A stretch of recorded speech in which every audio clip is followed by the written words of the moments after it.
Quick and easy, never greasy. It's easy to look trim with Trim.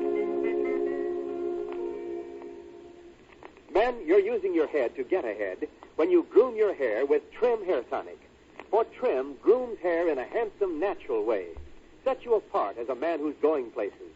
And Trim does more than merely groom your hair. It's the first and only hair tonic made with pure virgin olive oil, nature's finest hair and scalp conditioner. So Trim conditions your scalp as it grooms your hair. Try this amazing new Pepsodent product. Yes, try Trim Hair Tonic.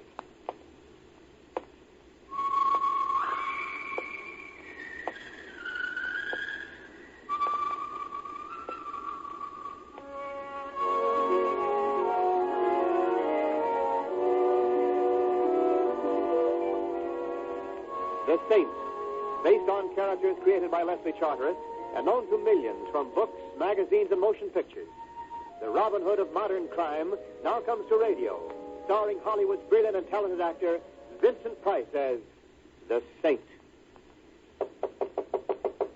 Come in. Oh, it's you again. Yeah, it's me again, Saint. I told you I'd be back for an answer. And I told you what the answer would be, McGarrett. I like this town. I'm going to stick around a few more days and finish up my business here. Like I said, Saint, it ain't your business. And the boss has upped the price to $5,000 for you to skip. $5,000, Saint, just to leave town and forget you ever been here. That's not my price, McGarrett. Well, then what do you want? Go on, make an offer. I want the man who killed John Daniels. Daniels? Treasury Department guy? Yes. What do you got to do with him? He was a friend of mine. I want the boy who cut him down, McGarrett. That is one boy you ain't gonna get, Saint. Oh, the big shot did it himself, The eh? big shot did it himself. And then I'll settle for him. You settle in your grave first. You're gonna have to make an awful lot of first downs to step across that goal line, Mr. Templar. Oh, I've got some trick plays I expect to use. Deception against power. It sometimes works, McGarrett. I always heard you were a smart pants. I guess I heard wrong. You think I'm tough? Tough enough. Well, just wait till you see what you got to go through before you even get within hog-calling distance of the big shot, Saint. Well, you see. And to top it off, there ain't but two guys in this town even know who he is. Who are the two, McGarrett? Goodbye, Saint. Martini and Shaw are the best undertakers in town. Who are the two guys who know who the big shot is, McGarrett? Don't come no closer, Saint. This gun spits poison. Lead poison. Yeah, that gun looks good on you, McGarrett. It sort of rounds out the picture of what the well-dressed bum is wearing this season. Stay where you are, Saint. I'll show you what the well-dressed snooper wears in this town. A perforated vest. Now keep back there. Keep out. Thank you. I'll add this piece of lethal hardware to my collection, McGarrett. And if you don't start the sort of conversation piece I want to hear, you go into my collection, too. I don't know nothing. I know, but I'm not interested in your lack of formal education. It's the name of two people I'm concerned with. I don't know. Oh, my arm. Let go of my arm. The name. It was a dame. She knew Mr. Pig. The only dame he ever went for. Dame named what? Rose Taylor. Let go of my arm. The other name. Kill me if I tell. I'll kill you if you don't. The other name. Al Boston. Al Boston. Yeah, go. Let go. Very well, McGarrett. Rose Taylor and Al Boston. I warned you, Saint. You ain't scoring against this team. You better get... I heard you, McGarrett. Now, as my old grandmother used to say, out, bum, out.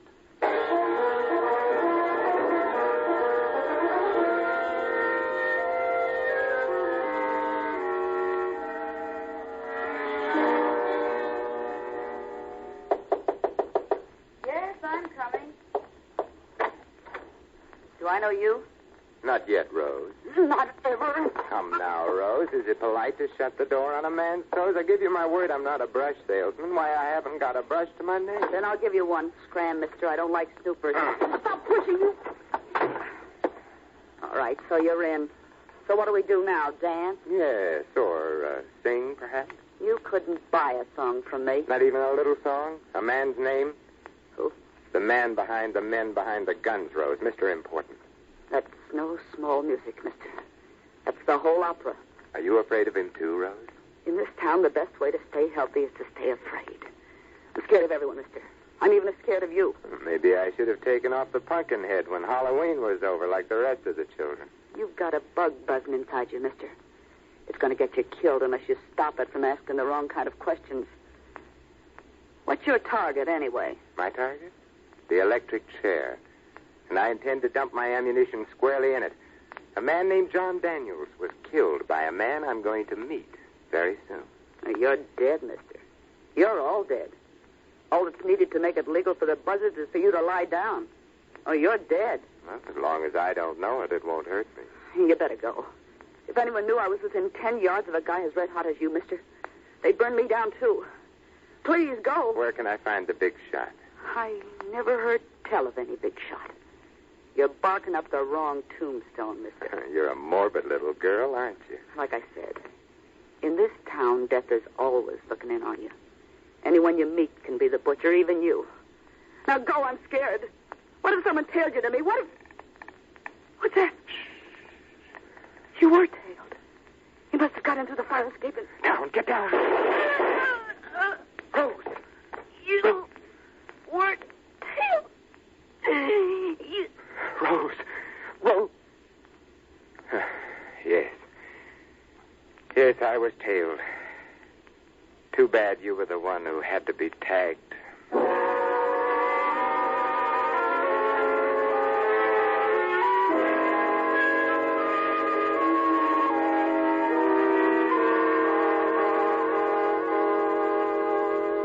Well, Mr. Templar, I'm glad you decided to visit the office of the district attorney voluntarily. It does save you the embarrassment of my picking you up, doesn't it? Yes, Mr. Richards, but it also saves you the embarrassment of trying to pick me up. Why this sudden desire to entertain me, Mr. Richards? I'm not entertaining you, Saint. I'm holding you for murder. I repeat, why? You were in the same room when Rose Taylor was killed. So? So the least I can do to uphold my oath of office, Mr. Templar, is to jug you. As, shall we say, a material witness? It's nice material, Mr. Richards, but it makes a badly fitting suit. Why was she killed? Because she was one of the two people who knew the name of your local head crumb bum. She told you? I wasn't given enough time to convince her that she should before someone decided it was the 4th of July. But there are other ways to search him out and make sure he keeps his date. His date, Mr. Templar? Yes, with the chair that men sit in only once. A certain John Daniels was a friend of mine from childhood. I was a pallbearer at his funeral, Mr. Richards. And so? The bullet in his back made his coffin awfully heavy. And it got heavier in retrospect when I heard the district attorney had called the case closed. I had to close it. I'd gone up every alley, and they were all dead end. There were too many live cases that needed my staff's attention. I know, so I'm playing it my way. I've gone up the same blind alleys in the past few days. Now I'm in an alley with a freeway at the end of it. You mean you know who killed Daniel? Yes, Mr. Number One, the big shot himself. Now all I have to do is learn his name. Is that all? And, of course, take him. Yeah, I have to lock you up for your own safety. You should, but you won't. In fact, you can't. No? No, because I took the liberty to do a little press agenting. You what? I told the newspapers that I'd be here both today to have a talk and tomorrow morning at 10 o'clock to deliver a murderer. The people in this town might not approve of your not giving me the chance. All right. Until 10 tomorrow. I'll expect you, Mr. Templar, with or without your victim. I'll be here. I know you'll be here, Mr. Templar. The only question is, will you be here dead or alive?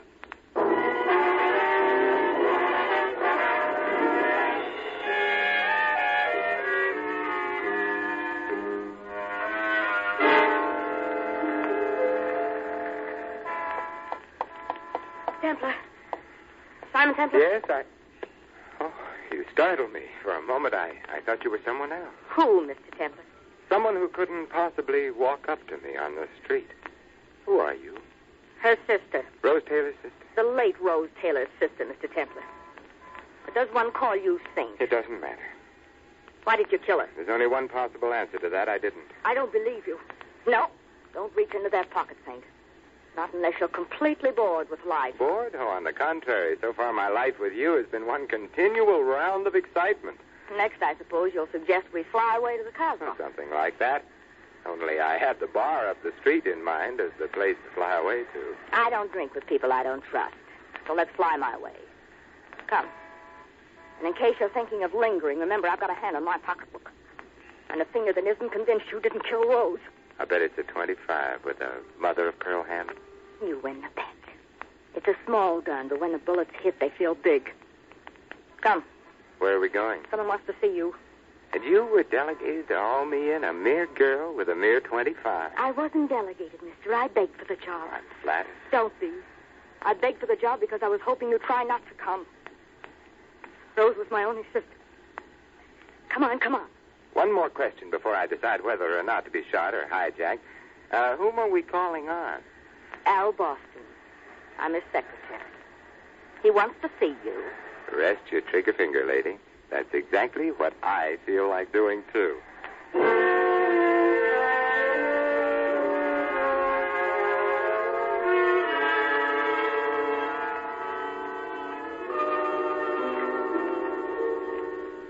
Hello, Al. Well, my old buddy, the Saint. I had Jackie bring you over because I want to warn you to lay off, Saint. The last time you warned me to lay off, Al, you wound up serving time. Well, I've smartened up, Saint. I don't bite off more than I can swallow no longer. Now, what's making your ear itch? Who's the big boss, Al? For how much? You mean you'll tell for money? Can you think of a better thing to get paid off in? I told you I've smartened up. I don't squeeze triggers for a living no more, Saint. Oh, what type of wrongdoing do you specialize in now, Al? I'm in charge of the big boss's books. You mean there's penthouse and Cadillac money in that? Well, that depends on how the books are kept, Saint. I've got a system. And the only guy knows who the big boy is. And I'm the only guy knows what his take is. He trusts me like a Siamese twin. And you repay his trust by robbing him. It's all in the racket. Like I've been telling you, I've smartened up. Nobody knows it, Saint, but your pal Daniels was here in town on my private invitation. You mean you sent for the Treasury Department? Sure. It's like this. The big boy pulls in 7 figures a year on his businesses. And naturally, he don't pay no taxes to Mr. Whisker. Oh, naturally.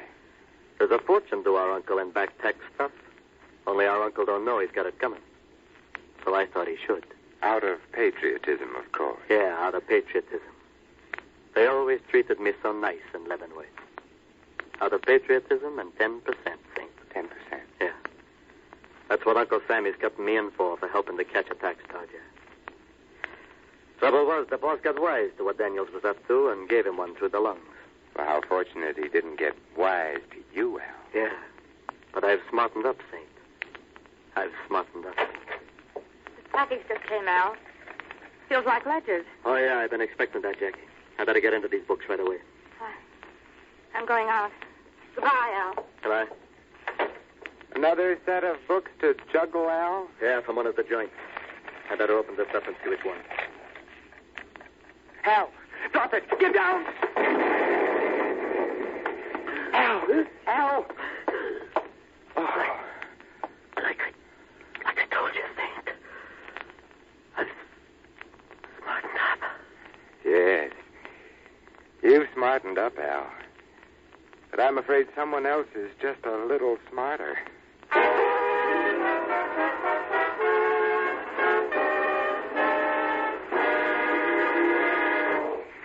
You are listening to The Saint, starring Vincent Price. Men, here's a tip. Top off your grooming in tip-top style. That's right. Use new Trim Hair Tonic to make your hair look its handsome best. You see, Trim Hair Tonic grooms in a new, natural way because it's the first and only hair tonic made with pure virgin olive oil, nature's finest hair and scalp conditioner. Yes, Trim is Pepsodent's sensational new hair tonic development. Trim Hair Tonic brings you pure virgin olive oil to condition your scalp as it grooms your hair. You can see the olive oil in Trim floating right on top. Just a few quick shakes spreads it completely. So Trim gets pure virgin olive oil right on your scalp, where good hair care starts. Massage for just 30 seconds. Then note how Trim's conditioning action relieves dryness at once, checks loose falling dandruff, leaves your scalp wonderfully refreshed, your hair perfectly groomed. And you'll like Trim's clean, fresh fragrance. The way it's quick and easy, never greasy. Yes, Trim keeps hair looking neat and well-groomed in a handsome, natural way. So try Trim Hair Tonic now and condition your scalp as you groom your hair.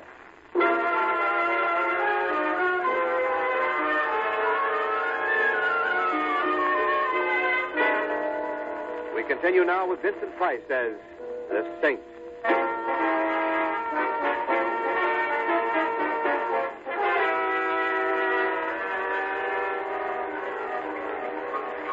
Another bourbon old-fashioned, please. How many do you think it'll take to drown out the explosion in your ear, Jackie? So you followed me, Snicker. I was afraid you might. Little girls who don't want to be followed shouldn't wear Chanel No. 5 and strapless evening gowns, and particularly the latter. And they shouldn't carry bombs around either. You can't pin that on me. As long as you're wearing that particular evening gown, I'm inclined to believe you. But you did serve up the bomb, didn't you? Books. I didn't know the bomb was there. Tell me, Al, is he... Yes, Mr. Boston is deader than the city he named himself after. There'll be others unless you... I know all the answers but that one. And even if I did... You wouldn't tell me. How right you are. I'm too young to die like Rose did. I'm not in any racket. I don't know it. It's amazing how few people in this town admit to knowing anything. Must be graft in the public school system. No. It's fear. The nervous system. The only thing people in this town aren't afraid of is getting arrested. There have been cities like this before, Jackie. And in 9 cases out of 10, when the local Mussolini was eliminated, the lesser rats scampered off the ship. That's a big hunk you've bitten off of yourself, Robin Hood. I wonder if you can swallow through. Goodbye. You're leaving? And I was beginning to enjoy our conversation. Also the Chanel No. 5 and everything else. I noticed you were enjoying yourself. Pleasant memories. Where are you going? I'm going to find a safety zone. I'm leaving town. Don't be surprised if you get a postcard with a picture of the Arch of Triumph. Goodbye, Jackie. And good luck. You're the one who needs the luck. I hope you get him. Rose was a good kid. I'll get him. She was a good kid. And thanks for the nice fat tip. Tip? I don't know what you're talking about. Be careful how you use it.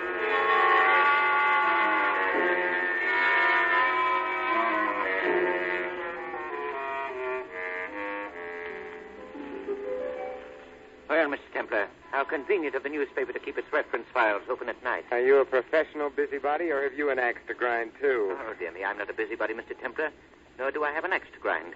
Merely a gun to shoot, Mr. Templar. You know, someday, somewhere, a man will come up to me on a dark street and merely ask me for a light. I doubt it. I'm afraid your saintly stay in this world of tears and chaos is drawing to its close, Mr. Templar. This time you've poked up the wrong fire. You seem nervous, Mr. Templar. Who are you? Does it matter? We'll be acquainted such a short time. Well, I'd just like to know who it is that I am to come back and haunt. Very well. I am known to the exceedingly few who know me as the Professor. The Professor? I've had guns pulled on me by cops, cranks, crooks, and coroners, but I believe you're the very first professor. I don't mean to disillusion you, Mr. Templar, but I was merely an assistant professor. Oh, I'm still impressed. If you don't mind, the car's over there. After you, Professor. Please, no jokes. I assure you this is a most serious matter. Come. Here we are. You will get in, please? Oh, after you. Oh, no, I forgot. You're not in much of a mood for joking, are you? No. Not unless the joke is mine. Like this one. Oh. You hit him just a little harder, boys. You could have saved yourself some bullets. I pay you to drive the car, Stephen, not to offer suggestions. Okay, boys. Where to? The country? First, we'll go to the place, Stephen. There are some questions I want Mr. Templar to answer. Questions that may require a soundproof room.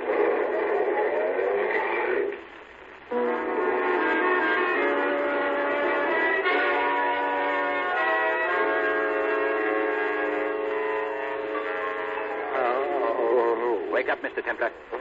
Oh, so there really is someone like you. I didn't think I deserved that bad a dream. Bloody but unbowed, eh, Mr. Templar?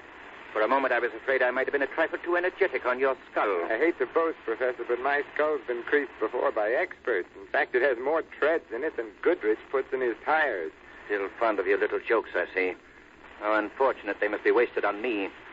You see, I'm a humorless man. And so I've noticed. I brought you here to ask you some questions, Mr. Templar. You should have warned me, Professor. I'm afraid I didn't come prepared for a quiz. I have various means of preparing you, Mr. Templar. So to begin, to whom did you describe your suspicions concerning a certain man's identity? A certain man? You wouldn't be meaning the big man, would you? The head rat? I have reason to believe you know who he is. Whom have you confided in? Not prepared, Professor. Oh. Shall we try the question once again? Yes, but something tells me you'll never pay me the $64. Oh. I can't tell you how impatient I am for your answer, Mr. Templar. You see, after you finish talking, I have other things planned for you. How nice of you to take me, a mere stranger, in tow like this. I must remember to return all your courtesies when you untie me. Oh, talk. Certainly. But to the district attorney. Yes, I read about your boast to emulate the Northwest Mounted by bringing in your man to the district attorney. A pity you won't keep the date. What is it, Stephen? I thought you might be wanting me for something, boss. No, Stephen. When I want you... Stephen, the door. How many times must I tell you to keep it closed? You fool.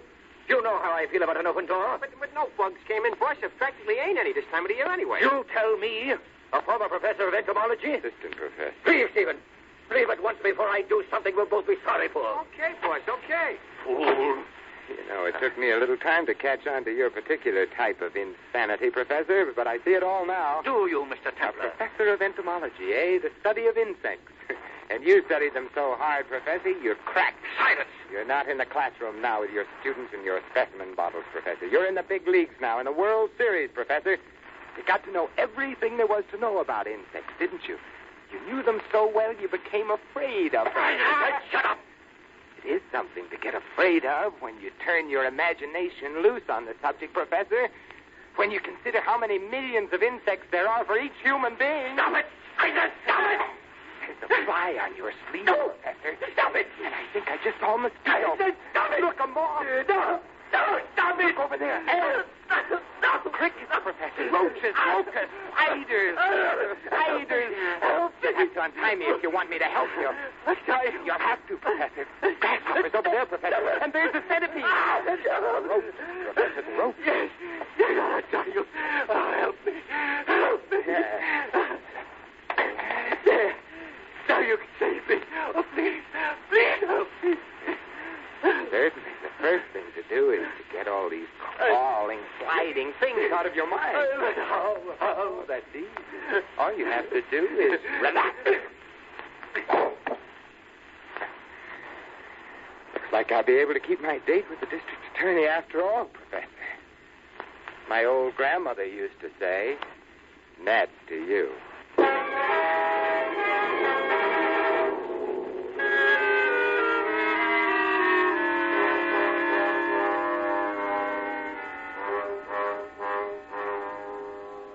So you kept your word, Mr. Templar. You're here.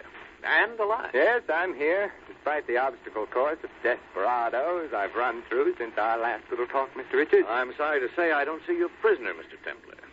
As I recall, you were to dish up the head crumb bum. I suppose you couldn't bring him in. No, I couldn't bring him in. You see, he already was in. I beg your pardon? Don't beg my pardon, Richards. It's the governor's pardon you want, and you know, I don't think you'll get it. Are you crazy? No, just slow-witted, it seems. Being a district attorney is a wonderful cover-up for a crumb bum, isn't it, Richard? You're insane. Am I? You sound insane, Mr. Templar. Rushing in here, threatening to kill me, calling me a crook and demanding money.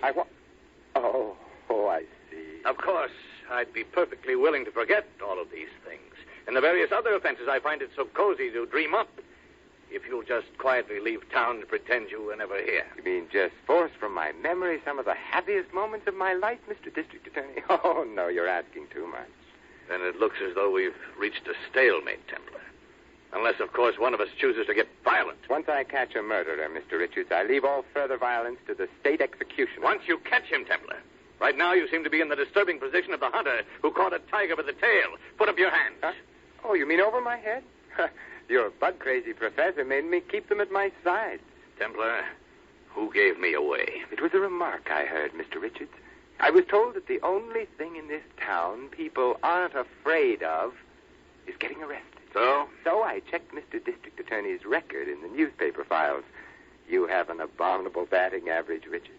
People, your people, were literally getting away with murder. Yeah. How clever of you to know this. You controlled the gang because you could set them free, and so you also controlled the racket. I know. But you still have to prove your story, Mr. Templar. Oh, it's already done. I took the trouble to switch on your intercom, Richards. I'm afraid our conversation wasn't very private. Why, you... And now, Mr. Richards, our personal business. Before the police get here... Keep your Mr. hands Richards... up high. Certainly. Certainly. Is this high enough? Or shall I raise them higher? So I can reach this chandelier?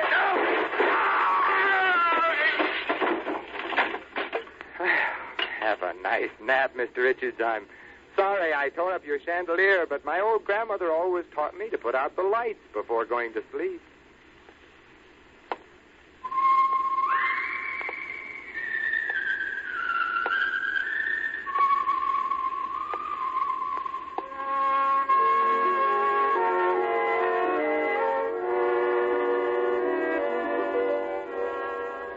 Our star, Vincent Price, will be back in a moment. If you're a man who's going places, you want to look your best. So try new Trim Hair Tonic. It conditions your scalp as it grooms your hair. Yes, Trim's the amazing new Pepsodent product. It's the first and only hair tonic made with pure virgin olive oil, nature's finest hair and scalp conditioner. Ask your barber for a professional application of Trim Hair Tonic. And get a bottle at your favorite toilet goods counter. Ask for Trim. It conditions your scalp as it grooms your hair. And now, Vincent Price. Ladies and gentlemen, it was Robert Blair in the 18th century who best expressed the fate of our greedy Mr. Richards when he wrote these words. O cursed lust of gold, when for thy sake the fool throws up his interest in both worlds, he's lost in this, condemned in that to come. I sincerely hope you enjoyed tonight's show and will be with us again next week for another adventure of the Saint. Good night. Tonight's story of the Saint was written by Michael Cramoy. Music was composed and conducted by Bill Fontaine. Vincent Price is appearing by courtesy of Universal International Pictures, producers of Ride the Pink Horse. Stay tuned in now for The Whistler, which follows immediately over most of these stations. And join us again next week at the same time for another adventure of the Saint, the Robin Hood of modern crime, brought to you by Trim Hair Tonic. T-R-I-M. Yes, Trim, the first hair tonic with pure olive oil. T-R-I-M. Trim conditions your scalp as it grooms your hair. T-R-I-M. Trim Hair Tonic, quick and easy, never greasy. It's easy to look trim with Trim. Wendell Niles speaking. This is CBS, the Columbia Broadcasting System.